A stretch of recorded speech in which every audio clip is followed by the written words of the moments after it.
सगळ्या जनतेनं त्यांच्यावर प्रेम केलं. असे हिंद हृदय सम्राट सन्माननीय कैलासवासी बाळासाहेब ठाकरे. एवढंच म्हणेन, सत्ता हाती नसताना दिल्लीपर्यंत दबदबा होता. त्यांनी सत्तेची हाव कधीच धरली नाही. मराठी माणसासाठी जे अखंडपणे लढले, म्हणून म्हणावं वाटतं, सत्ता हाती नसताना दिल्लीपर्यंत दबदबा होता. पाण्यालाही पेटवणारा वक्तृत्वाचा तो दबदबा होता. डोळ्यांमधून वाहणाऱ्या अश्रूंना आजही मुभा आहे. डोळ्यांमधून वाहणाऱ्या अश्रूंना आजही मुभा आहे. कारण साहेब, फक्त आणि फक्त तुमच्यामुळेच आज हा मराठी माणूस उभा आहे. आज हा मराठी माणूस उभा आहे. आज हा मराठी माणूस उभा आहे.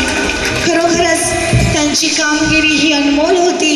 ज्यांनी हृदयावर अधिराज्य गाजवलं असे हिंद हृदय सम्राट सन्माननीय बाळासाहेब ठाकरे यांच्यासाठी थोडक्यात 2 शब्द गाते. फरमाईश.